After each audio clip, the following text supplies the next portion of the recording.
بہت سے خوش نصیب لوگ اس وقت حج بیت اللہ کے لیے جا رہے ہیں۔ یقیناً بندہ سوچتا ہے کہ میں نے سفر کے لیے نکلنا ہے، تو اس سفر میں جانے سے پہلے میں نے کون کون سا سامان تیار کرنا ہے جو میں نے اپنے ساتھ لے کے جانا ہے، جس سامان کی مجھے وہاں پر ضرورت پڑ سکتی ہے۔ تو آئیے چند ایک چیزیں میں آپ کے سامنے رکھتا ہوں۔ یقیناً ہر بندے کو ان چیزوں کی وہاں پر ضرورت ہوتی ہے۔ اس کا مطلب یہ نہیں کہ وہاں سے یہ چیزیں ملیں گی نہیں، ملتا ہر کچھ ہے وہاں سے بھی، لیکن پھر جب پاکستانی روپوں کے مقابلے کے اندر آپ ریال کے اندر چیز لیں گے وہاں پر جا کر، تو یقیناً وہ چیزیں پھر اس وقت مہنگی فیل ہوں گی۔ تو آئیے ان میں سے سب سے پہلے ایک جائے نماز وہاں سے بھی ملتی ہیں، بڑی اچھی اچھی ملتی ہیں، لیکن یقیناً وہاں سے مہنگی ملیں گی۔ اسی طرح اگر خاتون کوئی جا رہی ہے حج بیت اللہ کے لیے تو اسے عبایا یا برقع 2 سیٹ اپنے ساتھ لے کے جانے ہیں، لمبا سفر ہے یعنی، تو اس لیے 2 سیٹ اپنے ساتھ لے کر جائیں۔ اسی طرح اپنے ساتھ ایک شولڈر بیگ لے کے جائیں جس کے اندر بندہ ضروری سامان رکھتا ہے، کوئی پانی کی بوتل رکھ لیتا ہے، بسکٹ رکھ لیتا ہے، ٹافیاں رکھ لیتا ہے، یا چابیاں رکھنے کی ضرورت پڑ جاتی ہے، تو اس لیے اپنے ساتھ شولڈر بیگ بھی رکھیں۔ اسی طرح ایک احرام آپ نے پہن لینا ہے، اور دوسرا ایک ایکسٹرا احرام بھی اپنے ساتھ لے کر جائیں۔ ہو سکتا ہے کسی وقت یعنی جب آپ مینا کے اندر جائیں گے، مزدلفہ میں جائیں گے، عرفات میں جائیں گے، تو احرام کو کوئی ایسی چیز، کوئی ایسی چینٹیں لگ سکتی ہیں جس کی وجہ سے احرام ناپاک ہو سکتا ہے، تو اس لیے ایکسٹرا احرام پاس ہونا بہت ضروری ہے۔ اسی طرح حرم کے اندر جوتے سنبھالنے کے لیے ایک بیگ کی ضرورت ہوتی ہے۔ میں نے خود دیکھا بہت سارے لوگ، جس طرح ہماری پاکستان میں روٹین ہوتی ہے، ہم جوتے اتارتے ہیں وہاں پر ریکوں کے اندر جا کر رکھ دیتے ہیں، لیکن وہاں پر صفائی کرنے والوں کا طریقہ کار یہ ہے، اگر تو آپ کے جوتے کسی بیگ کے اندر پڑے ہوئے ہیں، چاہے وہ شاپنگ بیگ ہے یا کوئی اور اس طرح کی چیز ہے، تو وہ تو پڑے رہتے ہیں۔ اگر بیگ کے اندر جوتے نہیں پڑے تو وہ ریک سے بھی نکال کر اپنا صفائی کرنے والا جو جھاڑو یا ان کے پاس جو ڈنڈا اس کے آگے لگا کے تو وہ لے جاتے ہیں، وہ یعنی ڈسپوز کر دیتے ہیں جا کے۔ اسی طرح اپنے ساتھ یقیناً ہر بندہ آج کل موبائل لے کر جاتا ہے، mobile charger, data cable, mobile charger, data cable, power bank, اور اسی طرح ایکسٹینشن لیڈ اور 3 شو، یہ چیزیں لازمی اپنے ساتھ لے کر جائیں۔ اسی طرح صابن، سرف، ٹوتھ پیسٹ، اور اسی طرح اگر آپ سمجھتے ہیں زیر ناف بال اتارنے کے لیے ریزر کی ضرورت ہے، کینچی، نیل کٹر، اور اپنے بیگ کو کوڈ والا تالا لگانے کے لیے، اور اذکار کارڈ۔ یقیناً ہم نے حج کے لیے جانا ہے تو سارے اذکار کسی بندے کو بھی زبانی یاد نہیں ہوتے،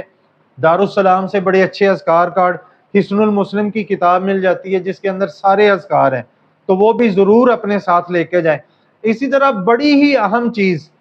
یعنی دارالسلام والوں کی ایک کتاب ہے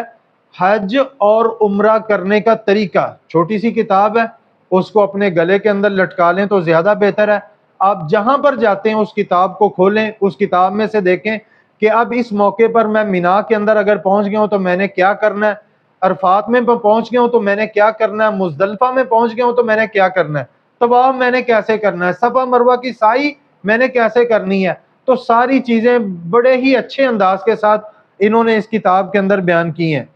اسی طرح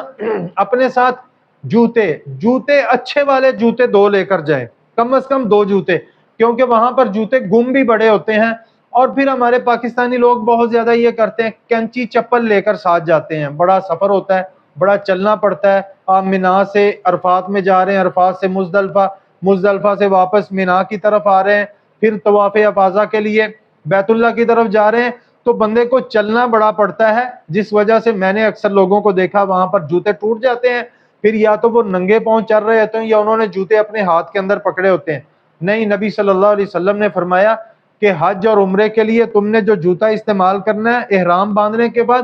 صرف اتنا آپ نے حکم دیا کہ اس کے اندر تمہارے ٹخنے ننگے ہونے چاہیے، اس کے علاوہ کسی قسم کے تکلف میں پڑنے کی ضرورت نہیں ہے، کینچی چپل پہننا کوئی ضروری نہیں ہے۔ ہاں، کوئی ایسا اچھا جوتا پہنے، خاص طور پر آج کل یعنی شاپ سے میڈیکیٹڈ جوتے مل جاتے ہیں، اس طرح کا کوئی جوتا استعمال کریں تاکہ چلنے سے آپ کے پاؤں کے اندر کوئی چھالا ورم، کوئی اس طرح کی تکلیف نہ پہنچے، آپ ایزیلی اپنا سفر کرتے رہیں۔ اور اس کے بعد آگے چلتے ہیں، میڈیسن، جس میڈیسن کی آپ کو ضرورت ہے، اگر تو آپ کو روٹین کے اندر یوز کرتے ہیں تو کوشش کریں پاکستان سے اس کو اپنے ساتھ لے کر جائیں۔ اگر روٹین میں نہیں بھی یوز کرتے تو کم از کم پیناڈول، فلیجل اور اس طرح کی جو سمجھتا ہے بندہ کہ ان میڈیسنز کی مجھے ضرورت پڑ سکتی ہے، وہ ضرور اپنے ساتھ لے کر جائیں۔ میں نے دیکھا وہاں پر آپ کو میڈیکل سٹور سے پوری ڈبی ملے گی، ڈبی سے کم وہاں سے میڈیسن نہیں ملتی، تو وہ کافی پھر بندے کے لیے مہنگی پڑ جاتی ہے۔ اسی طرح اپنے ساتھ ڈرائی فروٹ، نیمکو، بسکٹ،